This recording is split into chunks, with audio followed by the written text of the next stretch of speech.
To Shweta kitchen and tips. तो friends, आज फिर से हाजिर हो गई हूँ बहुत ही यूज़फुल टिप लेके, जो कि आपके बहुत काम आएगा और ख़ास करके इस बारिश के मौसम में तो आपका काम बहुत ही आसान कर देगा। तो चलिए कुछ ट्रिक्स यूज़ करते हैं और घर के कामों को आसान करते हैं। पसंद आएगी तो लाइक शेयर सब्सक्राइब ज़रूर कर लीजिएगा। तो सबसे पहले ट्रिक यहाँ पर पेन को लेके है। तो देखिए, जब पेन ख़त्म हो जाती है तो बच्चे इसका कैप फेंक देते हैं और पेन भी फेंक देते हैं साथ में। तो आप क्या कीजिए, ये जो पेन का कैप है ना, ये बहुत ही कमाल के यूज़ में आ सकता है और उन्हीं में से एक यूज़ मैं आपको बता रही हूँ। देखिए, बच्चे पढ़ाई करने बैठते हैं और फिर उन्हें अचानक से उठना पड़ता है, या फिर फ़ैन चल रहा हो, कूलर चल रहा हो, जिसकी वजह से पेज बार बार बच्चों को डिस्टर्ब कर रहा हो। बच्चे लिख नहीं पा रहे हो, बच्चे पढ़ नहीं पा रहे हो, उन्हें डिस्टर्बेंस होती हो लिखने पढ़ने में, और वो भी पेज की वजह से बार बार पेज उड़ उड़ के आता है सामने वाले पेज पे। तो आप छोटा सा काम कीजिए, इसको इस तरीके से फंसा दीजिए। पेन के कैप को फंसा देंगे तो वो पेज घूमेगा भी नहीं और बच्चे बहुत ही आसानी से पढ़ेंगे। उनका जो पढ़ाई है वो भी डिस्टर्ब नहीं होगा। और जब भी आप बच्चे रखना चाहें इसको तो रख सकते हैं, जब खोलना चाहें तो आराम से उस पेज को वो पा जाएंगे, मतलब उन्हें मिल जाएगा। तो सिर्फ इस पेन के कैप से वो अपने काम को आसान कर सकते हैं। और पढ़ाई में जब भी पेज उड़ता है उस समय में ये काफ़ी हेल्प करेगा, ताकि पेज ना उड़े और बच्चे आसानी से पढ़ाई पे ध्यान दे पाएँ। तो आई होप ये ट्रिक पसंद आई होगी। अब देखते हैं अगली ट्रिक। तो फ्रेंड देखिए, बारिश के मौसम में हम सभी इस तरीके से किचन का सामान लाते हैं और फिर उसे स्टोर करते हैं। तो आपने देखा होगा, बारिश में नमी काफ़ी ज़्यादा हो जाती है, जिसकी वजह से हम जो भी चीज़ रखते हैं ना, उसमें कुछ ही दिनों में जाले पड़ जाते हैं या फिर अजीब सी उसमें नमी आ जाती है, स्मेल आने लगती है। तो ऐसा ना हो, उसके लिए एक छोटा सा काम आपको करना है। तो यहाँ पर मैं बेसन को आपको दिखा रही हूँ। देखिए, बेसन लाया है और उसे स्टोर करना बहुत आसान है। सबसे पहले तो आप कोई, जिसमें भी आप रखते हैं वो बिल्कुल सूखा होना चाहिए, जार या डिब्बा जो भी आप यूज़ कर रहे हैं, और जो भी बेसन है आप उसके अंदर डाल दीजिए। जैसे कि मैंने यहाँ पे प्लास्टिक का एक डिब्बा लिया हुआ है और उसको मैंने अच्छे से धुल के सुखा लिया था। बिल्कुल भी नमी नहीं होनी चाहिए, पानी नहीं होना चाहिए। उसके बाद में आप इसे पूरा का पूरा भर दीजिए, जितना ये आपका बेसन है पूरा इसमें डाल दीजिए। उसके बाद आप एक छोटा सा काम कीजिए। हम सब के किचन में नमक होता है, 1 से 2 पिंच, मतलब कि बेसन के अकॉर्डिंग जितना बेसन है उस हिसाब से आप इसमें थोड़ा सा नमक डालिए। और इतना नमक डालिए कि अगर आप कोई मीठी चीज़ भी बनाए ना तो उसमें कोई दिक्कत ना आए, और अच्छे तरीके से इसको ऊपर से नीचे किसी चम्मच की मदद से मिक्स कर दीजिए। उसके बाद में आप इस बेसन को ढक्कन लगा के रख दीजिए, महीने 2 महीने, ये बिल्कुल भी ख़राब नहीं होगा। इसमें कोई जाले, कोई कीड़े नहीं पड़ेंगे, बिल्कुल सुरक्षित आपका बेसन मिलेगा आपको। अब यहाँ पे देखिए, बहुत ही यूज़फुल ट्रिक दे रही हूँ। अभी मैंने बेसन का पैकेट काटा था और आपने देखा कि वो ईज़िली कट नहीं रहा था। इसका कारण ये था कि ये जो कैंची है, बारिश में पड़े पड़े ना इसमें जंग लग गई है और इसकी जो धार है वो कम हो गई है। तो एक कैंची लेके तो कोई भी मार्केट नहीं जाएगा, वो भी बारिश में। इतना ज़्यादा कोई भी मेहनत नहीं करने वाला है और इतना ज़्यादा पैसा भी इसके पीछे नहीं खर्च करना है। सिर्फ़ और सिर्फ आपको लेना है पुराना जूना, मतलब जिससे हम बर्तन धुलते हैं वही वाला जूना लेना है। उसको अच्छे से क्लीन कर लेना है।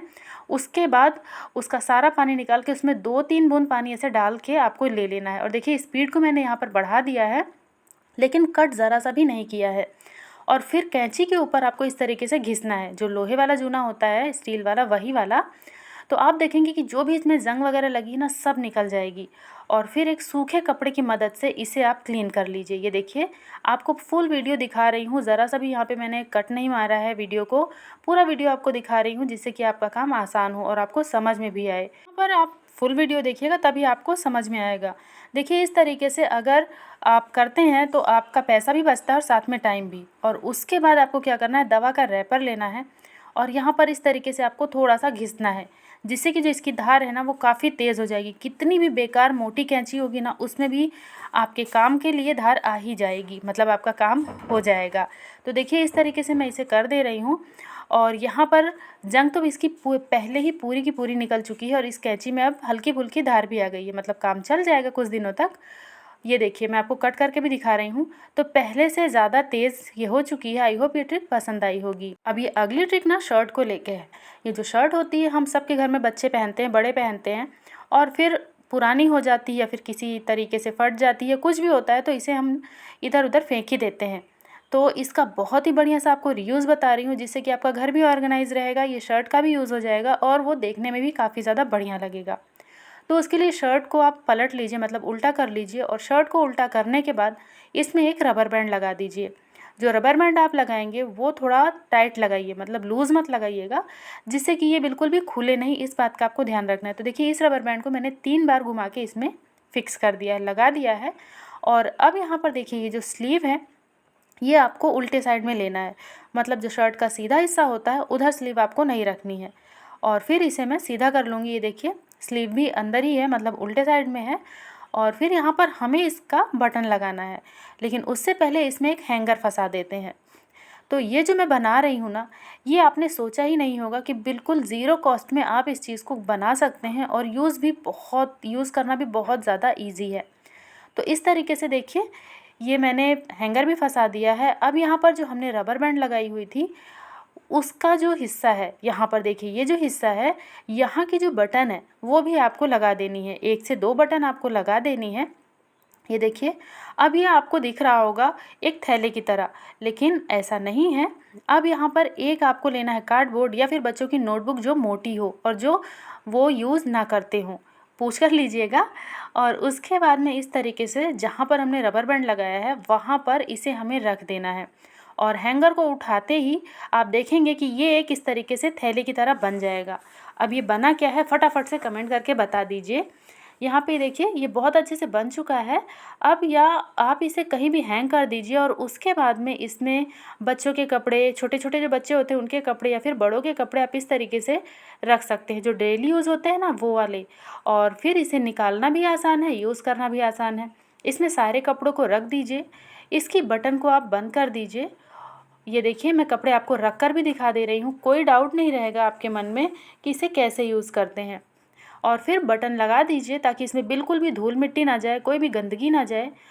ये देखिए इस तरीके से यहाँ पर मैं आपको हैंग करके नहीं दिखा पा रही हूँ, लेकिन हाँ आप इतना तो समझ ही जाएंगे। ये देखिए इस तरीके से ये दिखेगा और देखने में भी काफ़ी यूनिक अच्छा लगेगा और आपका काम भी आसान हो जाएगा। और जब भी आपको यूज़ करना हो बटन को खोलिए, कपड़े को निकालिए, फिर से बटन को बंद कर दीजिए। तो फ्रेंड्स ये छोटी छोटी ट्रिक्स का यूज़ करके घर को ऑर्गेनाइज़ कीजिए और कामों को आसान कीजिए। अब यहाँ पर देखते हैं अगली ट्रिक। तो देखिए इस तरीके से डायरी का यूज़ करते हैं जब, तो इसमें अगर इस तरीके से स्ट्रिप नहीं रहती है, जैसे इस तरीके से स्ट्रिप रहती है ना इसमें एक डोरी टाइप में, तो जिसके कारण हमें पेज को ढूंढने में काफ़ी आसानी हो जाती है। देखिए इस तरीके से आप जब भी यूज़ करते हैं उस डायरी के पेज पे हम इस तरीके से इस स्ट्रिप को रख देते हैं और फिर जब हमें यूज़ करना होता है तो इसी के सहारे हम इसे खोल लेते हैं, तो ये आसानी से मिल जाता है। लेकिन अगर ये नहीं है या फिर टूट गई है तो आप पेन को भी रख सकते हैं, लेकिन पेन भी कभी कभी गिर जाती है। तो इसके लिए एक छोटा सा काम आप कीजिए, इस तरीके से रबर जो होती है ना हम सबके घर में होती है, वो ले लीजिए और एक साइड में इस तरीके से फंसा दीजिए। फिर आप देखेंगे कि जब भी आप पेज यूज़ करेंगे ना वो इधर उधर बिल्कुल भी नहीं घूमेगा, बहुत ही आसानी से आपको मिल जाएगा। तो फ्रेंड्स ये छोटी छोटी ट्रिक्स अगर आपको पसंद आई हो तो वीडियो को लाइक कर दीजिए, चैनल को सब्सक्राइब करके इस वीडियो को ज़्यादा से ज़्यादा शेयर कीजिए।